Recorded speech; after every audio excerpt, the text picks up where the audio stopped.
Assalamualaikum warahmatullahi wabarakatuh. Hai teman-teman, saya Anissa Rahmawita. Saya adalah mahasiswa dari Universitas Islam Negeri Sumatera Utara. Saya dari kelas Manajemen 1E. Pada video kali ini, saya akan menjelaskan peranan ilmu tauhid sebagai prinsip kehidupan ekonomi Islam.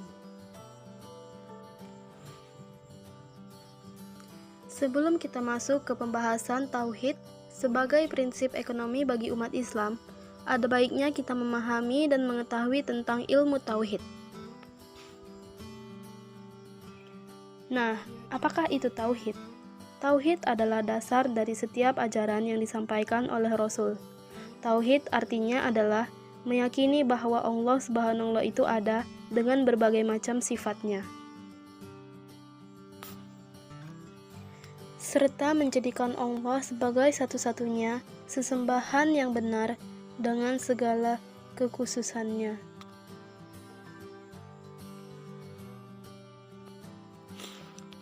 Mengapa tauhid sangat penting bagi umat Islam? Karena tauhid merupakan hal yang sangat vital bagi umat muslim. Orang yang tidak peduli terhadap pengetahuan tentang tauhid akan tersesat karena akan selalu mengikuti jalan pikiran yang salah hingga terjerumus ke jurang kemusyrikan. Apakah pentingnya ilmu tauhid dalam kehidupan berekonomi?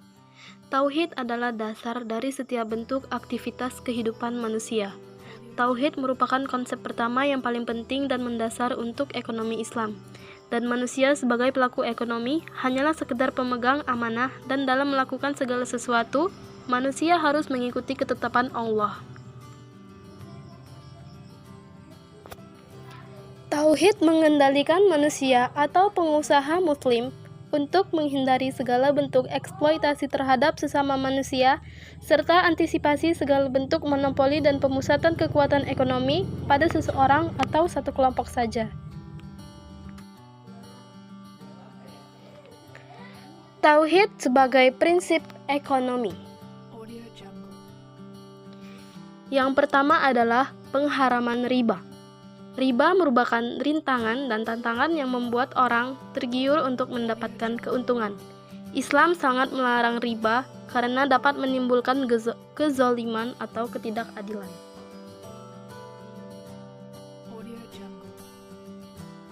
Riba juga berarti merampas kekayaan mereka yang berhutang.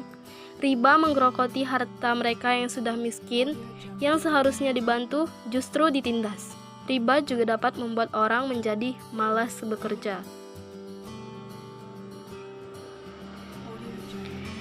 Yang kedua, ada pelembagaan zakat.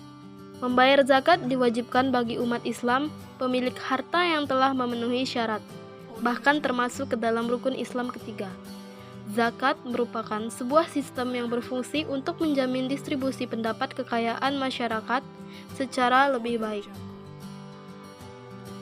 Zakat mampu memberikan sumbangan dan andil yang signifikan dalam membantu masyarakat yang memiliki ekonomi yang lemah.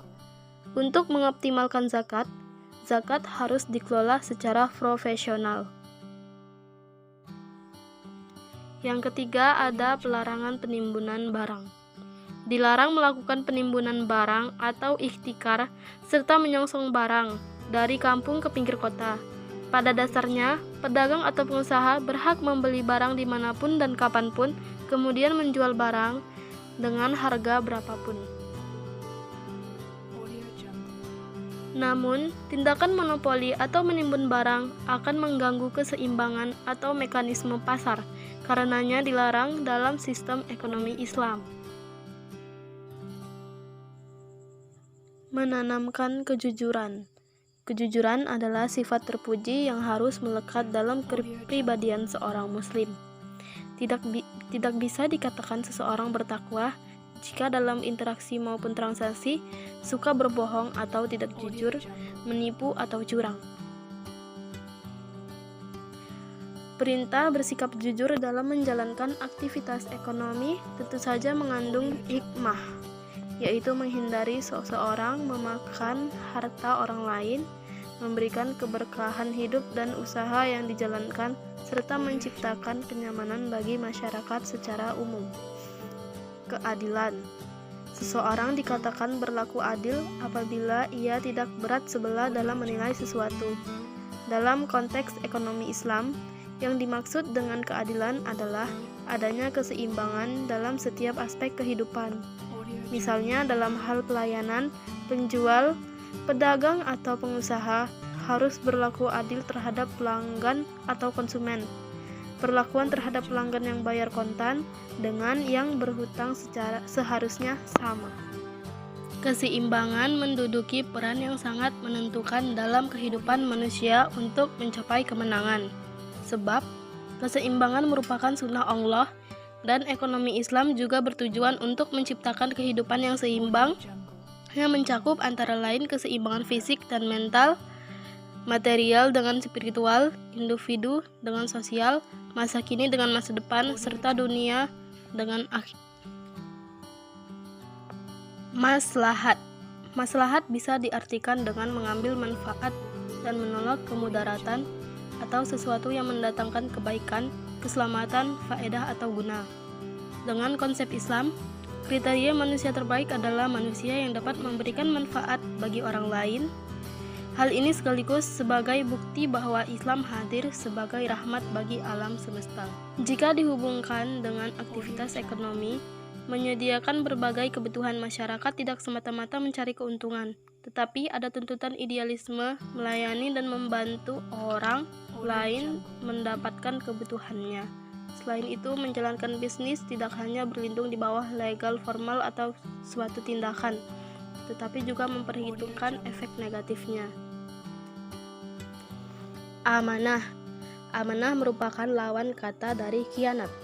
Dalam dunia bisnis, amanah memegang peranan penting dalam pengembangan berbagai bidang usaha. Kemaslahatan dalam bentuk keseimbangan, untung rugi, plus minus, harapan dan resiko, kewajiban dan hak, dan lain sebagainya dalam hidup bermasyarakat akan terrealisir jika muamalah atau interaksi dan transaksi antar sesama dilakukan dengan penuh amanah dan saling percaya.